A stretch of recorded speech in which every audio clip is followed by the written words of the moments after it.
Satan aura honte encore ce matin. C'est le temps d'humilier Satan au nom de Jésus-Christ. Toute cette période-là, Satan aura honte seulement au nom de Jésus.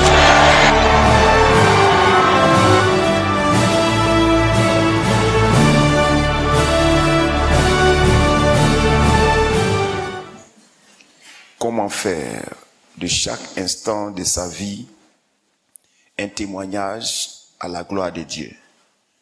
Ce matin, je vous donne un autre principe. Ayez une foi violente. Ayez une foi violente. On prend nos Bibles rapidement. Matthieu, le chapitre 11, le verset 12. Depuis le temps de Jean-Baptiste jusqu'à présent, le royaume des cieux est forcé. Et ce sont les violents qui s'en emparent. Car tous les prophètes et la loi ont prophétisé jusqu'à Jean. Donc, en quoi consiste la violence dont Dieu parle ici? En quoi consiste cette violence pour s'emparer de ce qui est donc dans le royaume des cieux?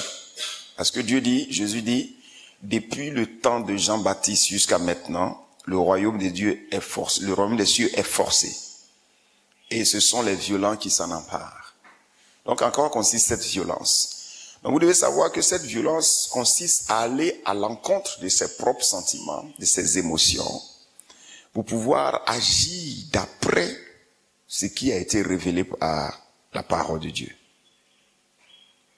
Aller à l'encontre. C'est ce qu'on appelle, en bon français, faire violence sur soi-même. Aller à l'encontre de ses sentiments, de ses émotions, pour agir d'après ce qui est écrit ou ce qui est révélé, afin que ce qui est caché ou ce qui a été révélé sur le royaume des cieux puisse paraître sur la terre. On se comprend? Alléluia. Donc j'ai dit quoi? J'ai dit c'est agir en allant à l'encontre de ses propres émotions ou de ses propres sentiments, si c'est nécessaire, pour agir d'après ce qui est écrit ou ce qui a été révélé, pour que ce qui est révélé par les prophètes et la loi là, concernant le royaume là, que ça paraisse dans votre vie. Alléluia. Parce que vous devez savoir que quand Jésus expliquait, quand il disait à ses disciples que depuis le temps de Jean-Baptiste jusqu'à maintenant, le royaume de Dieu, des cieux, est forcé, ce sont les violents qui s'en emparent, il a donné l'explication. Il a dit quoi? Il a dit, car tous les prophètes et la loi ont prophétisé jusqu'à Jean. Donc, ça veut dire que, depuis que les prophètes parlent, vous voyez que Moïse est un prophète. Moïse est un prophète. Et Moïse a parlé dans Genèse, dans Deutéronome, dans Exode. Il a parlé dans Lévitique. Et quand Moïse parle, quand vous regardez, Moïse est en train de parler d'un royaume. Il est en train de révéler des principes d'un royaume. Alléluia. Et c'est ce royaume-là que les enfants d'Israël s'en vont établir à Canaan. Ce royaume-là n'est pas un royaume terrestre, c'est un royaume céleste qui est révélé sur la terre par des lois, des principes, tout ça. J'espère qu'on se comprend. Donc, le royaume est caché dans les lois, dans les principes et autres. Donc, il y a une manière d'agir, une manière de se comporter, une manière de faire les choses, une manière de s'organiser. C'est tout ça contenu dans des lois. Et donc, c'est Israël à ça. Par Moïse. C'est un prophète. Et donc, quand ils arrivent à Canaan, et qu'ils mettent en application tout ce qui a été dit, Canaan devient le royaume de Dieu sur la terre, qui devient Israël. J'espère que je me fais comprendre. Et alors, quand les enfants de Dieu renoncent à cette manière de faire, renoncent à ces principes, renoncent à cette façon d'agir, ils deviennent des derniers sur la terre de Canaan toujours. Gloire à Dieu. Donc, Moïse est un prophète, donc il a révélé le royaume. Amen. Si vous regardez également, quand vous lisez le livre de Josué, Josué est un prophète, Josué a parlé. Isaïe est un prophète, Ézéchiel est un prophète. Et maintenant, on parle maintenant des lois. Les lois, vous allez voir que même ces prophètes-là parlaient encore des lois. Moïse est un prophète. Lui, il a parlé des lois. Il a parlé dans Lévitique. Et il y a également tous les autres, dans les psaumes, tous révèlent les lois. Jusqu'à le dernier prophète Malachi. Le dernier prophète Malachi a révélé encore le royaume. Il a dit que quelqu'un allait venir pour préparer le cœur des gens à recevoir celui qui devait venir. Et alors le Fils de l'homme est rentré sur la terre. Mais avant qu'il ne rentre, Jean-Baptiste est venu aussi. Donc vous voyez que les prophètes et la loi ont parlé d'un royaume. Ont parlé de quelque chose. J'espère que vous comprenez. Jusqu'à Jean. Le dernier qui est dans le monde de la révélation de tout ça. Donc Jésus paraît maintenant. Quand Jésus arrive, c'est pour faire entrer les gens dans ce royaume. Par son sacrifice et sa résurrection. Donc, par sa mort et sa résurrection, maintenant, il nous fait entrer dans le royaume de Dieu pour nous qui l'acceptons comme Seigneur et Sauveur. Donc, quand on rentre donc dans le royaume de Dieu, quand on rentre donc sous ce règne de Dieu, qu'est-ce qui doit se passer? Donc, toutes ces lois révélés sur le royaume de Dieu, tous ces principes révélés sur le royaume de Dieu, par les lois et par la loi et les prophètes, c'est-à-dire l'Ancien Testament et tout ce qui a été révélé dans le Nouveau Testament. Avec tout ça maintenant, chacun doit maintenant agir d'après ce qu'il sait. Et puis il rentre dedans. J'espère que vous comprenez. Donc ça veut dire que le salut est disponible. Le salut est disponible. Le salut, tu peux être sauvé, tu peux entrer dans le royaume, pas par tes sentiments. Tu entends que Jésus a donné sa vie pour que tu sois sauvé. Qu'est-ce que tu dois faire? Tu n'aimes pas le pasteur qui prêche. Tu n'aimes pas sa prédication. Mais ce qu'il dit là. Amen. Il dit, Jésus est mort pour que toi, tu sois sauvé. Pour que ta vie, ceci, cela. Tu entends ça là-bas. Tu n'aimes pas sa tête. Tu n'aimes pas sa façon de prêcher. Tu ne veux même pas venir devant lui. Tu fais violence sur tout ça. Et puis tu viens pour être sauvé. J'espère que quelqu'un comprend. On dit, si vous donnez la dîme, le ciel sera ouvert, vous serez dans l'abondance. Je n'ai pas envie de donner. Je fais violence sur moi-même et je viens donner. On se comprend? Dieu dit, également c'est écrit. Celui qui a trouvé une femme a trouvé une chose comme on appelle le bonheur. La femme sage bâtit son frère. Tout ça, ça a été révélé par les prophètes et la loi. C'est un royaume. C'est un royaume. Ce sont des lois. Ce sont des principes. Si tu appliques ça chez toi, ton choix devient le royaume de Dieu sur la terre. On se comprend? Et donc, maintenant, quand on dit c'est le violent qui s'en empare, c'est de ça que je suis en train de vous parler là. On n'agit plus en fonction des émotions. Si tes émotions vont dans le même sens, Dieu merci. Mais si tes émotions ne vont pas dans le même sens, mon ami, il faut appliquer si tu veux son résultat. Si tu veux ce qui est du royaume là, ça qu'apparaître là, tu oublies d'agir d'après la parole. Alléluia. On n'est pas là pour agir par nos émotions.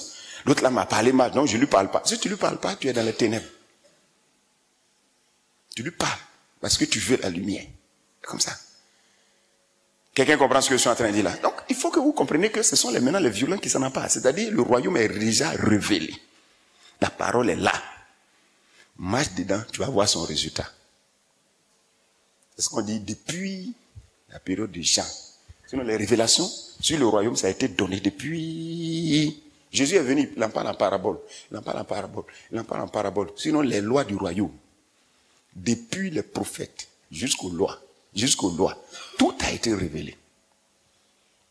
On a dit à Israël, si tu marches dedans, tu vas devenir premier. Israël a commencé à marcher au temps de David, au temps de... Ils étaient des premiers.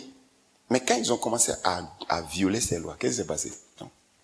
Quand le prophète Malachi même est arrivé, le dernier prophète, avant qu'il y ait silence totalement, qu'on n'ait pas de prophète jusqu'à ce que Jean-Baptiste paraisse. Il a dit quoi?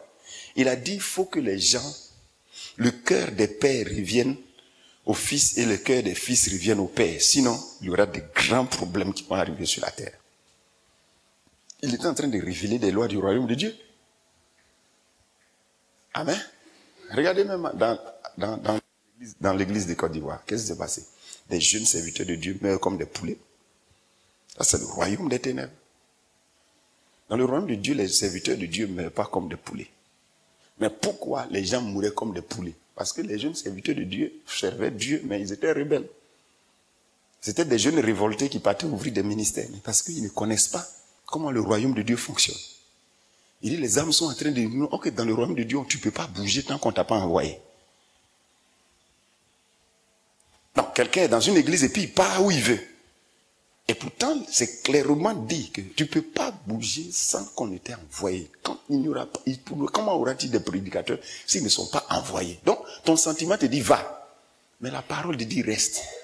Cherche une autorisation pour partir. Donc, tu fais violence sur tes sentiments pour marcher dans les voies. C'est là que tu vas voir cette réalité du royaume de Dieu qui dit que quand tu sais, les pieds de celui qui annonce l'évangile sont beaux. Ce sont des beaux pieds. Tu ne peux pas être paralysé au moment où tu es en train d'annoncer l'évangile quelque part. Puis tu marchais déjà. Si tu étais déjà paralysé, puis tu partais, bon. Mais tu marchais bien. Et puis tu es parti, puis tu es paralysé. Puis on dit Satan est trop fort. Le royaume de Dieu n'est pas un royaume de malheur. Le royaume de Dieu n'est pas un royaume de crise. Il n'y a pas de crise économique dans le royaume de Dieu. Il n'y a pas de mort précoce dans le royaume de Dieu. Mais pourquoi est-ce que toutes ces choses-là arrivent? Parce que les enfants de Dieu veulent agir avec leurs émotions, leurs sentiments. Ce que je sens, ça me plaît là, c'est ce que je fais. Or que non, c'est pas parce que ça te plaît. Il faut faire ce qu'on dit de faire. Ce qui est normal de faire là. C'est ça il faut faire pour voir le résultat. C'est ce qu'on dit le royaume de Dieu est forcé. C'est ce qu'on appelle en bon français, faire violence sur soi-même. Vous avez compris ça? Alléluia. Que Dieu nous bénisse. Alléluia. Maintenant, si vous avez compris ça, pour que votre vie soit une vie de témoignage, vous devez donc avoir une foi violente. Qu'est-ce qu'on appelle une foi violente? Qu'est-ce que j'appelle une foi violente? C'est une foi qui agit d'après la parole, sans tenir compte de ce que tu ressens. Ce que tu sais, justement, c'est toujours la même chose que je suis en train de... qui t'amène à agir d'après la parole parce que tu sais. Tu sais que c'est ainsi. Un jour, Jean-Baptiste était en train de baptiser les gens. Et Jésus est arrivé. Jésus voulait se faire baptiser. Jean-Baptiste dit non. Avec la révélation que j'ai de toi là, toi tu ne peux pas me baptiser. Et je ne peux pas te baptiser parce que tu es plus grand que moi.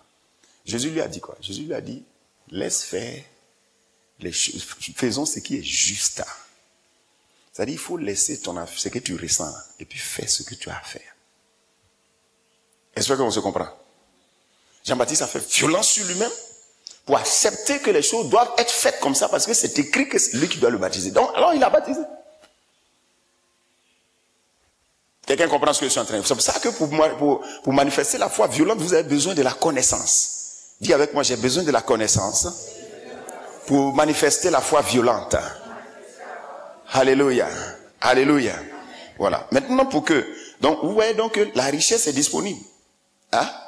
La richesse est disponible. La longévité est disponible.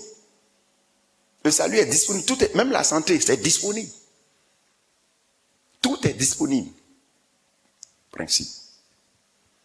On se comprend? Jean chapitre 15, à partir du verset 2. Exode, comment on appelle ça? Exode 20, comment on appelle ça? Exode, vous servirez l'Éternel, 23, verset 25. Même chose. Les deux là seulement, si tu prends mon ami, tu peux vivre longtemps sur la terre. C'est pas faire des sentiments. Aujourd'hui, je n'ai pas envie de servir Dieu. Je n'ai pas envie d'aller à l'église. Je n'ai pas envie. Tous c'est les envies là. C'est ça, tu meurs. C'est pas une question d'envie. C'est une question de savoir ce que ça donne. Amen. Parce que l'air est saturé d'opposition.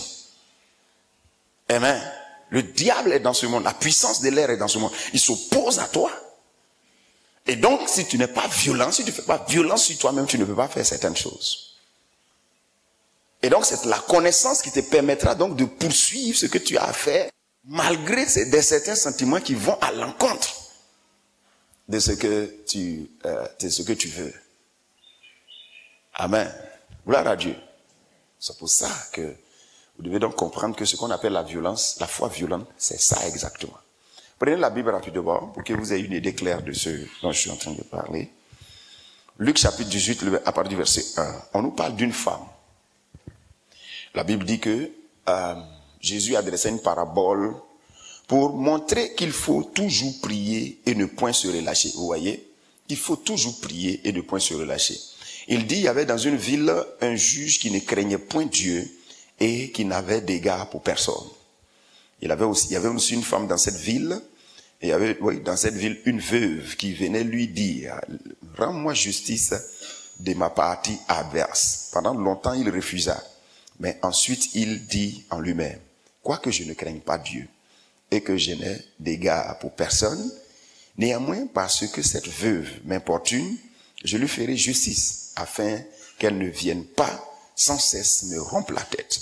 Le Seigneur ajouta, entendez ce que dit le juge unique. Et Dieu ne fera-t-il pas justice à ses élus, qui crient à lui jour et nuit, et tardera-t-il à leur égard? Je vous le dis, il leur fera promptement justice. Mais quand le Fils de l'homme viendra, trouvera-t-il la foi sur la terre?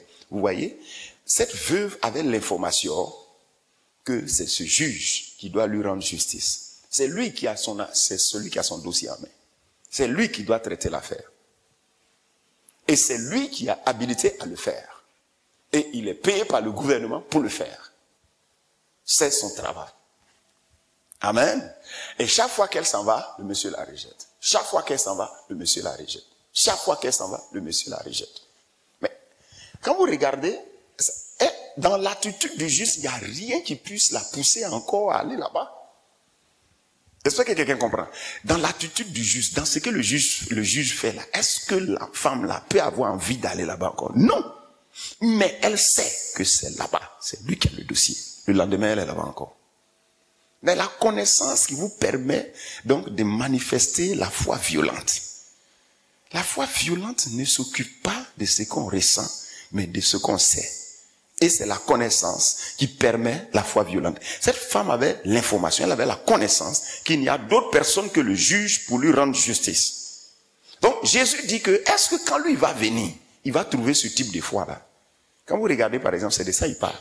Quand il dit, est-ce que le Fils de l'homme, quand il reviendra, trouvera la foi sur la terre? Ce n'est pas de la foi simple qu'il parle. Il parle de ce type de foi, parce que c'est dans un contexte précis qu'il a parlé de la foi dans ce sens.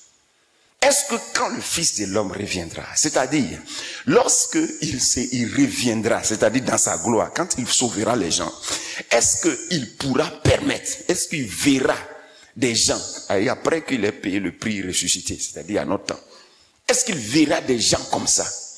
Des gens qui ont des foi violentes comme ça. Des gens qui savent que quelque chose peut être fait et puis ils ne vont pas se décourager sur la route. Donc pour avoir une vie de témoignage, il faut avoir une foi violente. Amen. Votre foi change de douce foi ou bien de légère foi à foi violente maintenant non puissante. Amen. Parce que sans la foi violente, vous n'allez rien obtenir. Parce que s'il y a un refus une fois, deux fois, c'est fini. Vous allez baisser les bras. Alors que vous savez ce qu'il faut faire. Amen. Donc, vous devez avoir également, vous devez manifester la foi violente dans la prière. La foi violente dans quoi? Dans la prière. Amen. Vous demandez une chose à l'Éternel. Vous avez l'impression qu'il ne vous a pas répondu. Vous demandez encore. Donc, la foi violente dans la prière, c'est quoi? C'est de demander à Dieu, parler à Dieu d'une chose, jusqu'à ce que vous ayez la réponse. Amen. Pour manifester ça, il faut avoir la connaissance. La Bible dit que c'est l'Éternel qui est notre pourvoyeur. Amen. C'est lui qui est notre pourvoyeur. Il n'y a pas deux pourvoyeurs, tu n'as pas trois pourvoyeurs. 2 Corinthiens chapitre 9, le verset 8. Dieu peut vous combler de toutes sortes de grâces, afin que possédant en toutes choses de quoi satisfaire à tous vos besoins, vous ayez encore en abondance pour toute bonne œuvre. Donc ça veut dire que c'est Dieu qui est ton pourvoyeur. Amen. Qui est ton pourvoyeur? Hein? Les enfants, par exemple, qui sont chez leur papa, qui n'ont pas d'oncle, qui n'ont pas de tante, si leur papa n'a rien donné, c'est ce que leur papa a, ce qu'ils sont. Il y a beaucoup d'enfants de Dieu qui ont leur oncle Satan, leur tante démon. Et c'est pour ça que si l'Éternel n'a pas donné, je retrouve chez les féticheurs. Si l'Éternel n'a pas donné, je meurs. Je ne suis pas héritier de quelqu'un d'autre, je suis héritier de l'Éternel. Si je ne reçois pas de Dieu, que je ne reçoive de personne. C'est pour ça que si vous n'avez pas, si vous n'avez que l'Éternel, et si vous n'avez que l'Éternel, à qui vous allez prier? Vous allez prier, vous allez demander à Dieu, Seigneur, je veux ça, parce que vous savez que c'est lui qui peut vous donner ça. C'est lui qui a ça, c'est lui qui est votre pourvoyeur. Vous n'avez pas deux pourvoyeurs, vous n'avez pas trois pourvoyeurs. Le lendemain, vous êtes encore à ses pieds. Le surlendemain, vous êtes encore à ses pieds. Encore à ses pieds, jusqu'à ce que vous entendez quelque chose qui vous dit, je t'ai donné, ou bien, mon fils, attends, à telle période, ou bien j'étais déesse, ou c'est une question de temps, ou bien voilà la période à laquelle. C'est comme ça. Mais tu as demandé 2-3 fois, tu n'as rien entendu, tu dis, peut-être il ne veut pas me donner. Bon, s'il ne veut pas te donner, qui va te donner? Bon, qui a quelque chose? C'est que tu demandes à qui a ça? C'est l'Éternel. Il a toute la puissance. Tout lui appartient. C'est pour ça que chacun de vous doit manifester la foi violente dans la prière. Parce que vous n'avez personne au ciel. David dit qu'il n'a personne. Vous n'avez personne. Hein? Quelqu'un entend? Il faut dire, je n'ai personne à part l'Éternel. Psaume 73, le verset 25. Quel hôte ai-je au ciel que toi? Et sur la terre, je ne prends plaisir qu'en toi. Il dit, quel hôte? C'est le ciel, c'est le lieu de la source. C'est la source de ce qui se passe ici. David dit, il n'a personne là-bas. Si ce n'est l'Éternel. Si vous n'avez personne à part l'Éternel, vous n'allez pas baisser les mains parce que vous avez l'impression que vous n'êtes pas écouté. Ça, c'est un sentiment.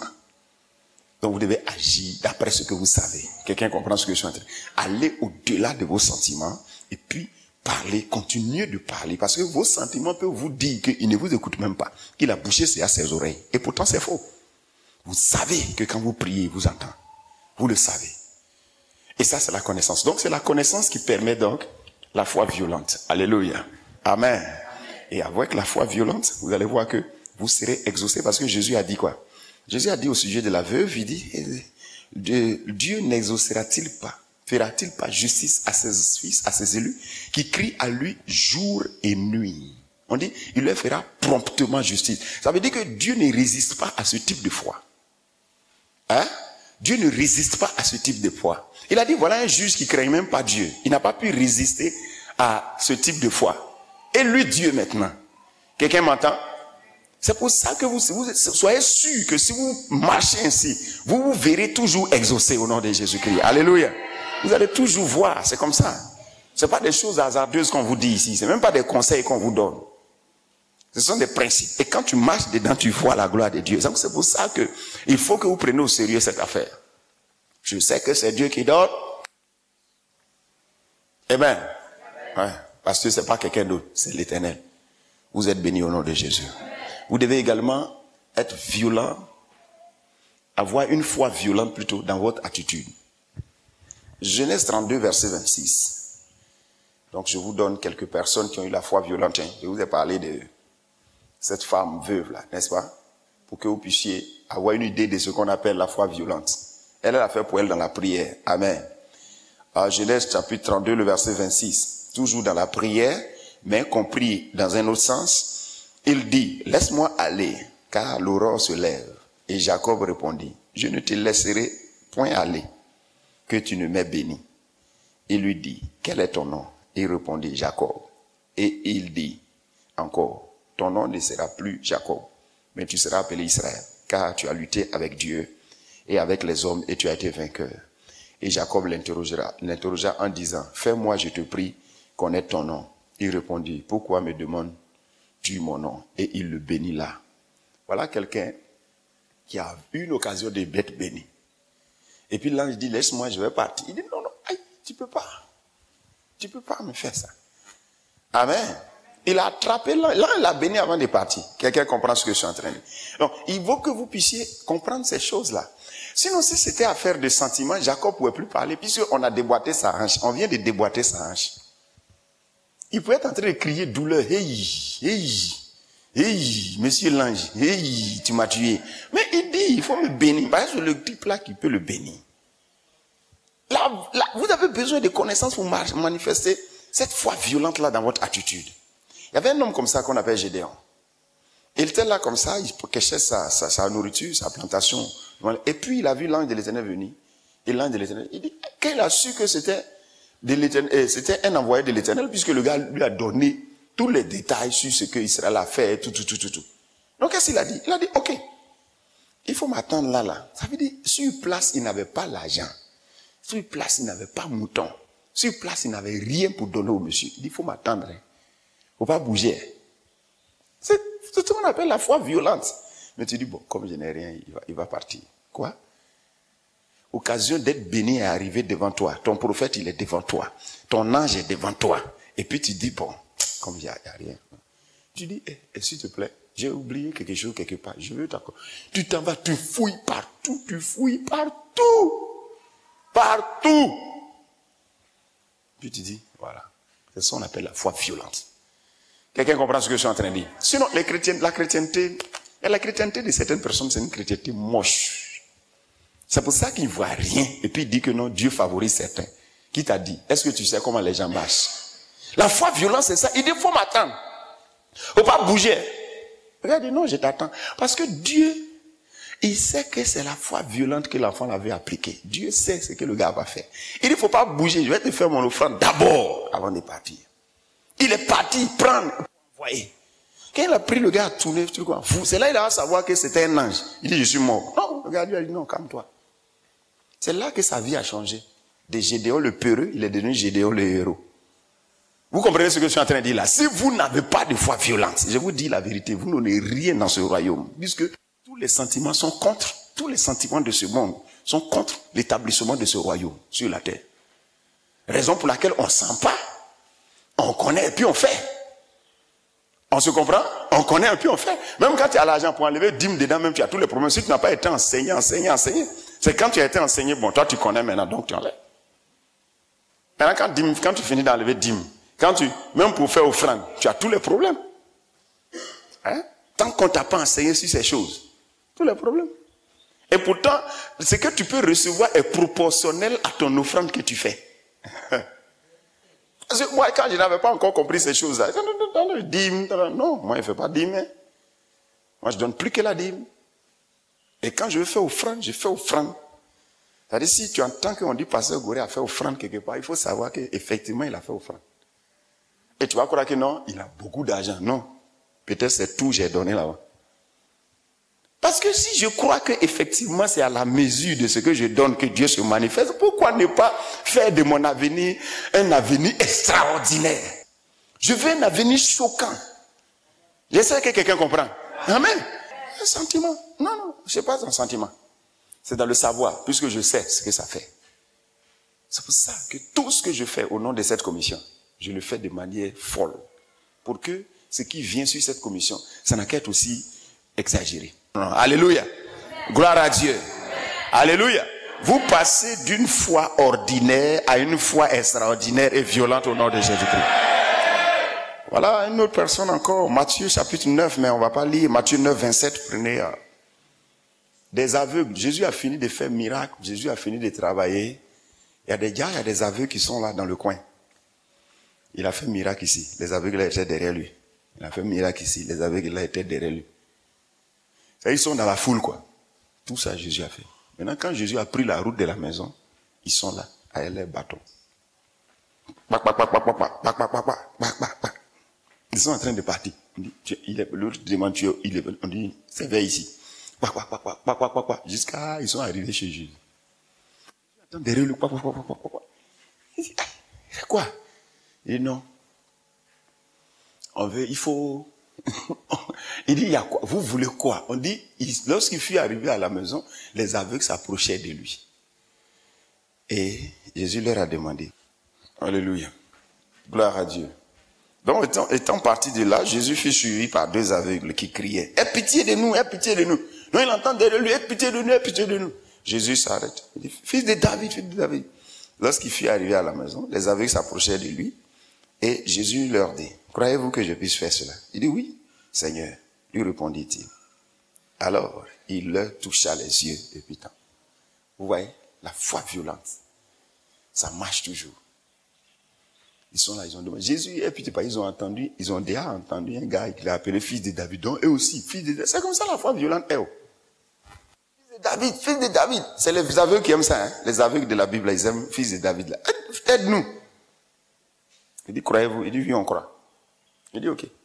Qu'il vous soit fait selon votre foi. Et ils ont vu. Quelqu'un comprend? Et pour vous sera toujours fait selon votre foi. Selon avec la révélation que vous avez. Si vous agissez dessus, vous allez voir la chose. Amen. Parce que il y a une révélation que vous avez que l'autre n'a pas. Et si vous avez une révélation, tant que vous n'agissez pas d'après cette révélation, on ne saura jamais que vous avez cette révélation. Amen. Il y a des gens qui ont la révélation que Dieu guérit les gens. Il y a des gens qui ont la révélation que Dieu donne des territoires. Maintenant, quand l'occasion se présente, il ne veut pas agir par leur foi violente. Il se dit non, peut-être ce que la Bible dit là, c'est vrai. Non. La foi violente. Quelqu'un comprend ce que je suis en train de dire là? Donc c'est pour ça que c'est ça qui va faire que votre vie sera donc un bourré de témoignages. Également, il y avait, c'est la même chose pour, comment il s'appelle, l'aveugle qui s'appelait Bartimée. Hein? Celui qui était aveugle, il n'est plus aveugle. Il est mort, les yeux ouverts. Parce qu'on l'avait Bartimée l'aveugle. Non. Il était aveugle. Comment? C'est sa foi violente. Si vous lisez, vous allez voir que, je vous donne les références et puis vous allez lire après. Marc chapitre 10, à verset 46 jusqu'au verset 52. On dit au fur et à mesure qu'il criait et que les gens l'empêchaient, parce qu'on dit les gens l'empêchaient. On se comprend? Les gens l'empêchaient. Il criait plus fort. C'est ce qu'on appelle la foi violente. Faire violence sur soi-même et continuer de faire. Persévérer. De sorte à ce qu'il y ait un résultat. Dieu ne résiste pas à ça. Alléluia. C'est pour ça que vous devez savoir que la prochaine personne à témoigner, c'est vous. Amen. Parce que votre foi maintenant est passée du niveau ordinaire, d'une foi moche, d'une foi timide à une foi violente au nom de Jésus-Christ. Tenez-vous debout, tenez-vous debout. Donc vous verrez certainement la gloire de Dieu. Alléluia. Alléluia. Dieu ne résiste pas à la foi violente. Amen. Et la Bible dit que, regardez, vous devez comprendre que la meilleure manière de faire de l'impact, transfert de l'onction là, ce n'est pas la meilleure manière, ce n'est pas l'imposition des mains. La meilleure manière, ce n'est pas non. La meilleure manière, la voie la plus excellente, c'est par la parole. Amen. Lorsque on vous parle comme ça, c'est là que l'esprit rentre. Il dit, quand je me mis à parler, prophétiser, l'esprit entra en eux. C'est pour ça que ce que je vous ai prêché là, en fait, je viens de vous impartir de la puissance de la foi violente. Hein? Ça sera dans votre cœur comme un feu. Alléluia. Et à partir de maintenant, vous aurez la force pour agir d'après la foi violente. Vous aurez la force pour pouvoir prier par la foi violente. Et vous allez obtenir certainement tout ce que vous allez demander au nom de Jésus-Christ. Je vois quelqu'un qui est déjà ici au nom de Jésus. Et je vois des gens témoigner de ce qu'ils ont persévéré et ils ont reçu ce qu'ils ont demandé. Vous êtes bénis au nom de Jésus. Le Seigneur vous accompagne.